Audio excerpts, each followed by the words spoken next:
ഇന്ന് നമുക്ക് ജയറാമും മകൻ കാളിദാസും കേന്ദ്ര കഥാപാത്രത്തിലെത്തുന്ന ആശകളായിരം എന്ന മലയാള സിനിമയുടെ കഥ നോക്കിയാലോ? വീഡിയോയിലേക്ക് കടക്കുന്നതിന് മുൻപ് വീഡിയോ കാണുന്ന കൂട്ടുകാർ ഒന്ന് ലൈക്ക് ചെയ്യാനും കമന്റ് സെക്ഷനിലെ ഹൈപ്പ് എന്നൊരു ഓപ്ഷൻ ക്ലിക്ക് ചെയ്യാനും മറക്കരുതേ. കഥ തുടങ്ങുമ്പോൾ നായകനായ അജീഷും കൂട്ടുകാരും ചേർന്ന് ഷോർട്ട് ഫിലിം ഷൂട്ട് ചെയ്യുന്നതാണ് കാണിക്കുന്നത്.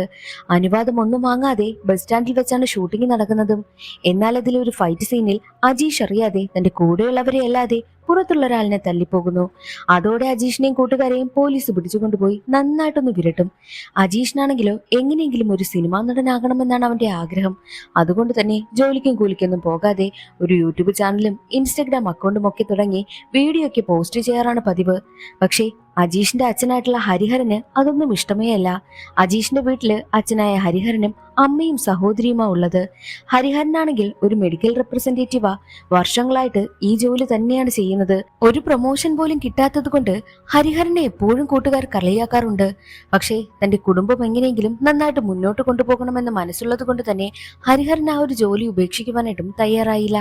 നല്ല രീതിക്കാണ് ഹരിഹരൻ തന്റെ കുടുംബം നോക്കുന്നത്.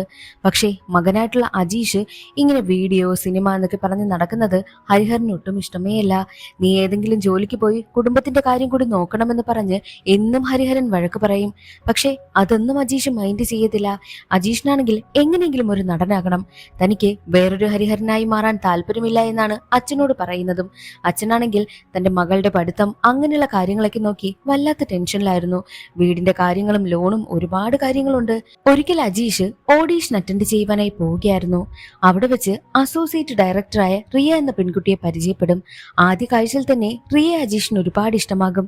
എന്തെങ്കിലും അവസരമുണ്ടെങ്കിൽ പറയണേ എന്ന് പറഞ്ഞിട്ടാണ് അജീഷ് അവിടെ നിന്ന് പോകുന്നത്. അങ്ങനെ ഇരിക്കെ ഒരു ദിവസം അവരുടെ നാട്ടില് ഫേമസ് ആയിട്ടുള്ള ഡയറക്ടറിന്റെ ഷൂട്ടിംഗ് നടക്കുവാനായി പോവുകയാണ്. അതിൽ അഭിനയിക്കുന്നതോ ഫേമസ് ആയിട്ടുള്ള നടനായിട്ടുള്ള സുമിത് രാഘവനും. അതുകൊണ്ട് തന്നെ ആ ഒരു ഷൂട്ടിംഗ് നടക്കുന്നത് കാണാൻ വേണ്ടിയിട്ട് നാട്ടിലുള്ള എല്ലാവരും എത്തുന്നുണ്ട്. ഷൂട്ടിംഗ് കാണുവാനായിട്ട് അജീഷും കൂട്ടുകാരും എത്തുന്നു. അതിലെ അസോസിയേറ്റ് ഡയറക്ടറാണ് റിയ. റിയയെ കാണുന്ന അജീഷ് ആണെങ്കിൽ എന്തെങ്കിലും അവസരമുണ്ടോ എന്നൊക്കെ ചോദിക്കും. അപ്പോഴാണ് ജൂനിയർ ആർട്ടിസ്റ്റായിട്ട് ഒരു 5-6 പേരെ വേണമെന്നും അവരെ കാണുവാനായിട്ട് നല്ല ഹൈ ക്ലാസ് ലുക്ക് ആയിരിക്കണമെന്നുള്ള കാര്യം റിയ പറയുന്നത്. നിൽക്കുവാനായിട്ട് അജീഷും കൂട്ടനും തയ്യാറാകുമ്പോൾ സത്യത്തിൽ ഞങ്ങൾക്ക് ജൂനിയർ ആർട്ടിസ്റ്റായിട്ട് വേണ്ടത് ദേ ആ നിൽക്കുന്ന ആളിലെ അതുപോലത്തെ ആളാണെന്നും റിയ ചൂണ്ടിക്കാണിച്ചത് മറ്റാരെയുമല്ല, ഹരിഹരനെ തന്നെയായിരുന്നു. ഹരിഹരനൊപ്പം ഹരിഹരന്റെ കൂട്ടുകാരും ഉണ്ടായിരുന്നു. അവരെയാണ് ആവശ്യമെന്ന് റിയ പറയും. എന്നാൽ അത് കേട്ട് അജീഷ് പറയുന്നത് അതെന്റെ അച്ഛനെ ഇതിനൊന്നും പറ്റത്തില്ല, എന്തെങ്കിലും പറഞ്ഞ് ഏൽപ്പിച്ചാൽ സംസാരിച്ച് ആകെ കുളമാക്കുമെന്നും അജീഷ് പറയുന്നു. എന്നാൽ അതൊന്നും കേൾക്കാതെ റിയ നേരെ ചെല്ലുന്നത് ഹരിഹരന്റെ അടുത്തേക്കും ഹരിഹരനോട് വിവരം അവതരിപ്പിക്കും. പക്ഷേ ഹരിഹരൻ അതിനൊന്നും താല്പര്യമില്ല. ഹരിഹരന്റെ കൂട്ടുകാർക്കാണെങ്കിൽ അഭിനയിക്കുവാനായിട്ട് നല്ല താല്പര്യമുണ്ടായിരുന്നു. അവർ ജൂനിയർ ആർട്ടിസ്റ്റായിട്ട് നിൽക്കുവാൻ വേണ്ടിയിട്ട് ഹരിഹരനെ നിർബന്ധിച്ച് വിളിച്ചുകൊണ്ടു പോകും. അവസാനം ഹരിഹരനും സമ്മതിക്കുകയാ. അങ്ങനെ ഷൂട്ടിംഗ് ആരംഭിച്ചു. പക്ഷേ സുമിത് രാഘവന്റെ അഭിനയമൊന്നും ഡയറക്ടറിന് അത്ര ഇഷ്ടമാകുന്നതേയില്ല. ഒരുപാട് ടേക്ക് പറഞ്ഞുകൊണ്ടേയിരുന്നു. മാത്രമല്ല ഈ ഡയറക്ടറാണെങ്കിൽ അല്പം ചൂടൻ കൂടിയ. അതുപോലെ തന്നെയാണ് സുമിത് രാഘവനും. ഒരുപാട് ടേക്കൊക്കെ ആയ സമയത്ത് ഷൂട്ടിംഗ് കാണുവാനായി നിൽക്കുന്നവർ തന്നെ ഒരുമാതിരി കളിയാക്കി ചിരിക്കുന്നു. മാത്രമല്ല ഡയറക്ടറും സുമിത് രാഘവനെ ഒരുപാട് വഴക്ക് പറയും. ഇതെല്ലാം കേട്ട് അവിടെ നിന്ന് സംസാരിച്ച് ചിരിച്ചുകൊണ്ട് നിൽക്കുകയായിരുന്നു ഹരിഹരൻ. അത് കാണുന്ന സുമിത് രാഘവൻ കരുതുന്നത് തന്നെ കളിയാക്കിയാണോ അവർ ചിരിക്കുന്നതെന്നുള്ള ചിന്ത സുമിത്തിനുണ്ടാകുന്നു. ഉടനെ തന്നെ ഹരിഹരനടുത്തേക്ക് എത്തിയ സുമിത്ത്, എന്നെ കളിയാക്കിയാണോ നിങ്ങൾ ചിരിക്കുന്നത്? അങ്ങനെയാണെങ്കിൽ ഈ ഒരു സീൻ നിങ്ങൾ അഭിനയിച്ച് കാണിക്ക്, എന്നാൽ ഞാൻ അഭിനയിക്കാമെന്നും സുമിത്ത് പറഞ്ഞിട്ട് പോകുന്നു. സുമിത്തിനെ ഹരിഹരൻ അഭിനയിച്ചിട്ട് മാത്രമേ അഭിനയിക്കൂ എന്നുള്ളൊരു വാശിയായിരുന്നു. അത് കാരണം ഷൂട്ടിംഗ് ഏകദേശം മുടങ്ങുമെന്നൊരവസ്ഥയായി. ഡയറക്ടർ ഉടനെ തന്നെ ഹരിഹരനടുത്തെത്തിയിട്ട്, സാറിന്റെ സ്വഭാവം ഒരു വ്യത്യസ്തമാ, അതുകൊണ്ട് നിങ്ങൾ എങ്ങനെയെങ്കിലും അഭിനയിച്ച് കാണിക്കണം, ഇല്ല എന്നുണ്ടെങ്കിൽ ഈ ഒരു ഷൂട്ടിംഗേ നടക്കില്ല എന്ന് എങ്ങനെയെങ്കിലും ഹരിഹരനെ കൺവിൻസ് ചെയ്യുന്നു. അങ്ങനെ ഹരിഹരനാണെങ്കിലോ മനസ്സില്ലാ മനസ്സോടെ ആ ഒരു സീൻ അഭിനയിക്കുവാനായും തീരുമാനിക്കുകയാണ്. ഹരിഹരൻ അത് അഭിനയിക്കുന്നത് കണ്ട് എല്ലാവരും ഞെട്ടിപ്പോകുന്നു. അത്രയ്ക്കും അടിപൊളിയായിരുന്നു. സുമിത് രാഘവൻ അഭിനയിക്കുന്നതിനേക്കാൾ കൂടുതൽ നല്ല പെർഫെക്ഷനോട് കൂടി തന്നെ ഹരിഹരൻ അഭിനയിച്ചു. എന്നാൽ അതെല്ലാം അവിടെ നിന്ന് അജീഷിന്റെ കൂട്ടുകാരൻ വീഡിയോ ഷൂട്ട് ചെയ്യുന്നുണ്ടായിരുന്നു. അത് ഇന്റർനെറ്റിൽ അപ്ലോഡ് ചെയ്യുകയും ചെയ്തതോടുകൂടി ഹരിഹരൻ ഫേമസ് ആയി. ഹരിഹരന്റെ ആ ഒരു വീഡിയോ വൈറലാവുകയും ചെയ്തു. ഒരുപാട് പേർ നല്ല അഭിപ്രായവുമായും എത്തുകയാണ്.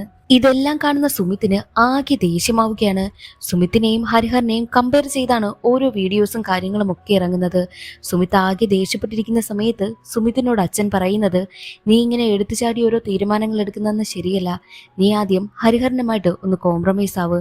ഹരിഹരനെ കൂടെ നിർത്തിയാൽ മാത്രമേ നിനക്കും എന്തെങ്കിലും ഉപകാരം ഉണ്ടാകൂ എന്ന് അച്ഛൻ പറയുന്നതനുസരിച്ച് ഹരിഹരനെ സംസാരിക്കുവാനായും വിളിക്കുന്നു.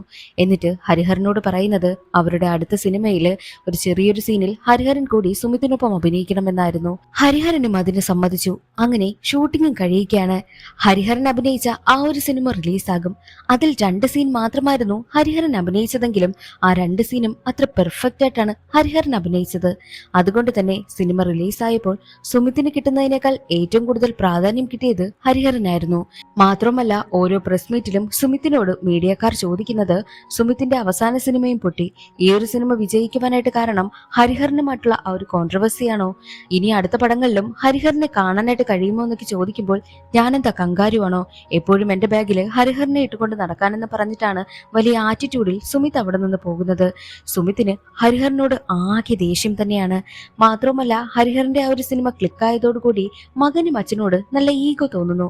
ഹരിഹരനെ എല്ലാവരും ഒരുപാട് പുകഴ്ത്തിയാണ് സംസാരിക്കുന്നതും അഭിനയത്തിൽ നല്ല കഴിവുണ്ട്, അതുകൊണ്ട് അഭിനയം ഉപേക്ഷിക്കരുതെന്ന് മറ്റുള്ളവർ പറയുന്നത് കേൾക്കുന്നതോടുകൂടി ഹരിഹരൻ അഭിനയിക്കണം എന്നുള്ളൊരാഗ്രഹം ഉണ്ടാകുന്നു.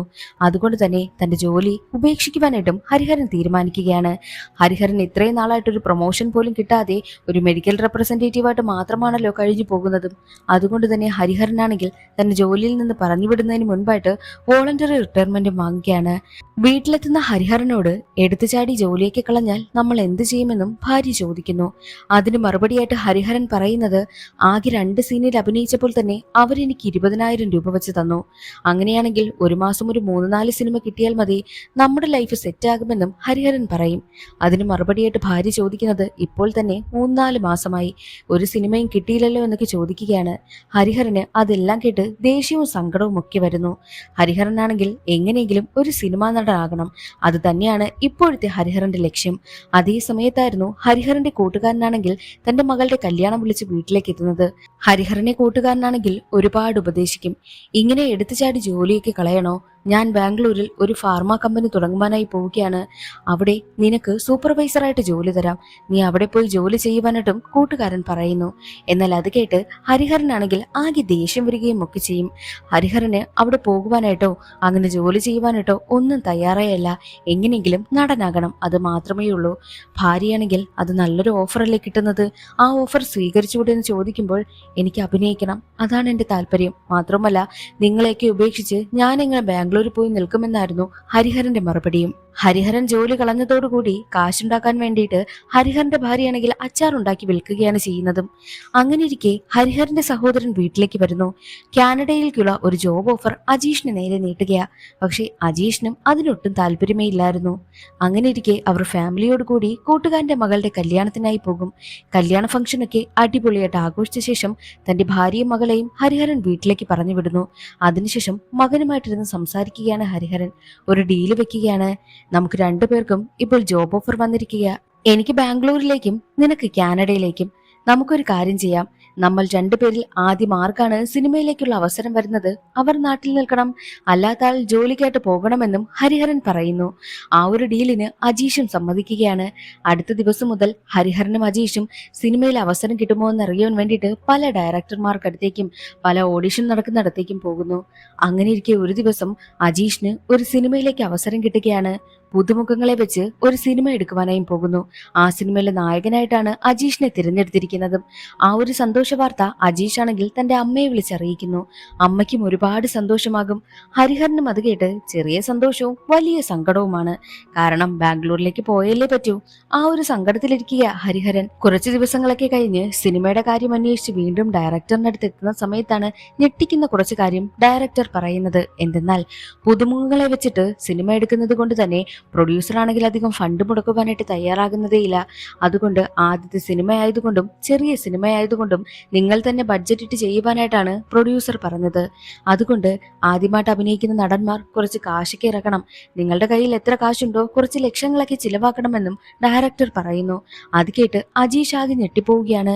എന്റെ കയ്യിൽ അതിനു വേണ്ടിയിട്ട് കാശൊന്നുമില്ല എന്നുള്ള കാര്യം അജീഷ് പറയും. അതിന് മറുപടിയായിട്ട് ഡയറക്ടർ പറയുന്നത് കാശ് എപ്പോൾ വേണമെങ്കിലും വരും, പക്ഷെ അവസരം അങ്ങനെ കിട്ടണമെന്നില്ല എന്നായിരുന്നു. അതും കൂടി കേട്ടതോടുകൂടി അജീഷിന് എന്ത് ചെയ്യണമെന്ന് അറിയാത്ത അവസ്ഥ. അജീഷ് പൊട്ടിക്കരയിക്കുക. അജീഷ് ഉടനെ തന്നെ റിയയെ വിളിച്ചിട്ട് ഈ ഒരു കാര്യം പറയുന്നു. എന്നാൽ അത് കേട്ട് റിയ പറയുന്നത് കാശ് മുടക്കി അങ്ങനെ സിനിമയൊക്കെ ചെയ്യുന്നത് വലിയ റിസ്ക് ഉള്ള കാര്യമാ. അതുകൊണ്ട് ആ ഒരു പരിപാടിക്കൊന്നും പോകണ്ട. നിനക്ക് അവസരം നിന്നെ തേടി വരും. അതുകൊണ്ട് ഓഡിഷനൊക്കെ അറ്റൻഡ് ചെയ്യണമെന്നും റിയ പറയുന്നു. അതേസമയമായിരുന്നു സുമിത് രാഘവന്റെ ഒരു സിനിമയുടെ ഓഡിഷന് പങ്കെടുക്കുവാനായിട്ട് അജീഷും ഹരിഹരനും പോയിരുന്നതിൽ ഹരിഹരനാണ് സെലക്ട് ആയതെന്നുള്ള കാര്യവും അജീഷ് അറിയുന്നത്. അജീഷ് ആകെ തകർന്നു പോകുന്നു. ഇനി ഇഷ്ടമല്ലാത്ത ജോലി ചെയ്ത് ജീവിക്കേണ്ടി വരുമല്ലോ എന്ന ടെൻഷനായിരുന്നു അജീഷിന്. അങ്ങനെ ഇരിക്കുന്ന സമയമായിരുന്നു സുമിത് അജീഷിനെ വിളിപ്പിച്ചത്. സുമിത്തിന് ഓൾറെഡി ഹരിഹരനോട് നല്ല ദേഷ്യമുണ്ട്. അതുകൊണ്ട് അജീഷിനെ വിളിപ്പിച്ച സുമിത് ആണെങ്കിൽ ഈ ഒരു സിനിമയിൽ ഹരിഹരൻ അഭിനയിക്കാനായി പാടില്ല. ഹരിഹരനെ നീ എങ്ങനെയെങ്കിലും പറഞ്ഞു മാറ്റണം. എന്നാൽ നിനക്ക് സെക്കൻഡ് ഹീറോ ആയിട്ട് അവസാനം തരാമെന്നും അജീഷിനോട് സുമിത് പറയുന്നു. അതുകൊണ്ട് തന്നെ അജീഷ് ആണെങ്കിൽ ആ ഒരു അവസരം നല്ലതാണെന്നോർത്ത് ഹരിഹരനോട് ഹരിഹരന് ഈ ഒരു സിനിമയിൽ ഓഫർ ഉണ്ടെന്നുള്ള കാര്യം അജീഷ് പറഞ്ഞില്ല. പകരം ആ ഒരു അവസരം അജീഷ് തട്ടിയെടുക്കുകയാണ് ചെയ്തത്. എന്നാൽ അജീഷിന്റെ മനസാക്ഷി അജീഷിനോട് പറയുന്നുണ്ട്, ഒരിക്കലും നീ അത് ചെയ്യരുത്. നിന്റെ അച്ഛന് കിട്ടിയ അവസരമാണ്, അത് അച്ഛന് തന്നെ കൊടുക്കണം. ഇല്ല എന്നുണ്ടെങ്കിൽ ജീവിതകാലം മുഴുവനും ഈ ഒരു കുറ്റബോധം നിന്നെ വേട്ടയാടുമെന്ന് പറഞ്ഞിട്ടും അതൊന്നും കേൾക്കുവാനായിട്ട് അജീഷ് തയ്യാറാകുന്നതേയില്ല. അജീഷ് ആണെങ്കിൽ സിനിമയുടെ ഷൂട്ടിങ്ങിന് വേണ്ടിയിട്ട് ചെന്നൈയിലേക്കും പോകുന്നുണ്ട്. അതേസമയം ഹരിഹരനിന് നാട്ടിൽ നിൽക്കാനായി കഴിയത്തില്ലല്ലോ. വെറ്റിവെച്ചതില് വെറ്റിൽ തോറ്റത് ഹരിഹരനുമായിരുന്നു. ബാംഗ്ലൂരിലേക്ക് പോകുന്നതിന് മുൻപ് തന്നെ തന്റെ ഭാര്യയും കൊണ്ട് അവൾക്ക് ഇഷ്ടമുള്ള സ്ഥലത്തേക്ക് പോകണമെന്നും ഹരിഹരൻ ആഗ്രഹിക്കുന്നു. അങ്ങനെ ഹരിഹരൻ ഭാര്യയും കൊണ്ട് കറങ്ങി നടന്നതിന് ശേഷം നേരെ എത്തുന്നത് ഒരു തിയേറ്ററിലേക്കാണ്. അവിടെ വെച്ച് മോഹൻലാലിന്റെ പഴയൊരു സിനിമ കാണുന്നു. അതിൽ ചെറിയൊരു റോള് ഹരിഹരൻ ചെയ്തിട്ടുണ്ട്. അത് കാണുന്ന ആശയാണെങ്കിൽ ഞെട്ടിപ്പോവുകയാണ്. ആശയ്ക്കും ഒരുപാട് സന്തോഷമാകും. അപ്പോഴാണ് ഹരിഹരൻ തന്റെ പഴയ കഥകൾ ആശയോട് തുറന്നു പറയുന്നത്. ഹരിഹരൻ ഒരു സിനിമാ നടനാകണമെന്നായിരുന്നു വലിയ ആഗ്രഹം. അതിനു വേണ്ടിയിട്ട് ഒരുപാട് കഷ്ടപ്പെട്ടു. ഒരുപാട് അവസരങ്ങൾ ചോദിച്ചു നടന്നു. പക്ഷേ ഒന്നും തന്നെ കിട്ടിയതേയില്ല. അങ്ങനെ ഇരിക്കുന്ന സമയത്തായിരുന്നു ഹരിഹരന്റെ അച്ഛൻ മരണപ്പെട്ടു പോയത്. അതോടുകൂടി പിന്നെ നാട്ടിൽ വരേണ്ടതുണ്ടായി. പിന്നീട് കുടുംബത്തിന്റെ കാര്യങ്ങളൊക്കെ നോക്കിയത് ഹരിഹരനായിരുന്നു. പിന്നെ വിവാഹം കഴിച്ച് മക്കളൊക്കെ ആയതോടുകൂടി കുടുംബത്തിന്റെ പ്രാരാബ്ദം കാരണം ജോലിക്കിറങ്ങി. ആ ഒരു ആഗ്രഹവും മനസ്സിൽ നിന്ന് ഉപേക്ഷിക്കേണ്ടി വന്നു എന്നാണ് ഹരിഹരൻ തന്റെ ഭാര്യയോട് പറഞ്ഞത്. അപ്പോഴാണ് ഭാര്യയായ ആശയ്ക്ക് തന്റെ ഭർത്താവിന് ഇങ്ങനൊരു ആഗ്രഹം ഉണ്ടായിരുന്നല്ലോ എന്നുള്ള കാര്യം അറിയാൻ കഴിഞ്ഞതും. അടുത്ത ദിവസം പോകുവാനായിട്ട് റെഡിയാവുകയായിരുന്നു ഹരിഹരൻ. അപ്പോൾ സുമിത്തിന്റെ ഷൂട്ടിംഗ് ലൊക്കേഷനിൽ നിന്നും ഒരാൾ എത്തുകയാണ്. എന്നിട്ട് ഹരിഹരന് കിട്ടിയ അവസരം അജീഷ് തട്ടിയെടുത്തു എന്നുള്ള കാര്യം അയാൾ പറയുന്നു. അത് കേട്ട് ഹരിഹരനാണെങ്കിൽ ഒന്നും പ്രതികരിക്കുകയുണ്ടായിരുന്നില്ല.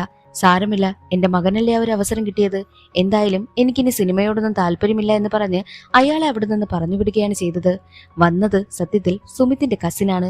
എങ്ങനെയെങ്കിലും അച്ഛനെയും മകനെയും തമ്മിൽ തെറ്റിക്കണം. ഇത് തന്നെയായിരുന്നു സുമിത്തിന്റെ ആഗ്രഹവും. അച്ഛനെയും മകനെയും തമ്മിൽ തെറ്റിക്കാനായിട്ട് സുമിത് ഒരുപാട് ശ്രമിച്ചിട്ടും അത് നടന്നതേയില്ലല്ലോ. അങ്ങനെ സുമിത്തിന്റെ ഷൂട്ടിംഗ് ലൊക്കേഷൻ കാണിക്കുന്നു. അവിടെ ഓരോരുത്തർക്കും അഭിനയിക്കുവാനായിട്ട് ഓരോ സീൻ കൊടുക്കുകയാണ്. അജീഷിന് കൊടുത്തത് അച്ഛനെ ചതിച്ച മകൻ എന്നതായിരുന്നു. സത്യത്തിൽ സുമിത് അവനിട്ട് പണി കൊടുക്കുവാനായി നോക്കിയതാ. എന്തായാലും ഹരിഹരന്റെ അവസരമല്ലേ അജീഷ് തട്ടിയെടുത്തത്. അവനെ കൊണ്ട് ഒരിക്കലും ഇത് ചെയ്യാൻ കഴിയില്ല. കാരണം ഹരിഹരന്റെ അവസരമല്ലേ അവൻ തട്ടിയെടുത്തത്.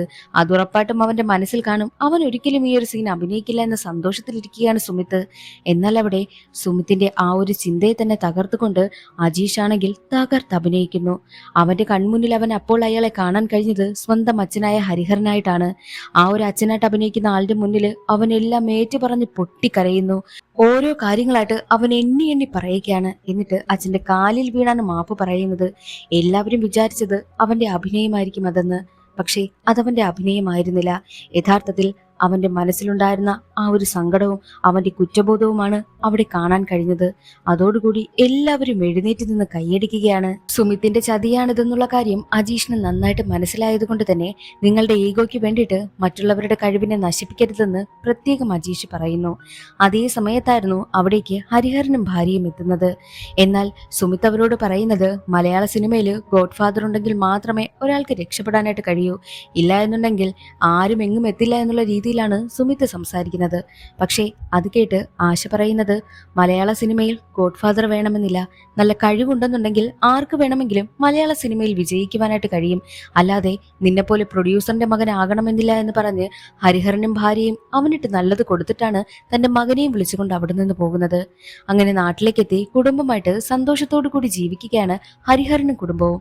എന്നാൽ അതേസമയം തന്നെ റിയ ആണെങ്കിൽ ഹരിഹരന്റെയും മകന്റെയും കഥ വെച്ച് ഒരു സിനിമ എടുക്കുവാനായും തീരുമാനിച്ചു. ഒരു പ്രൊഡ്യൂസറിന്റെ അടുത്തേക്ക് റിയ കഥ പറയുവാനായും എത്തുകയാണ്. പ്രൊഡ്യൂസറിന് ആ ഒരു കഥ ഒരുപാട് ഇഷ്ടമായി, സിനിമ എടുക്കുവാനായും തീരുമാനിക്കുന്നു.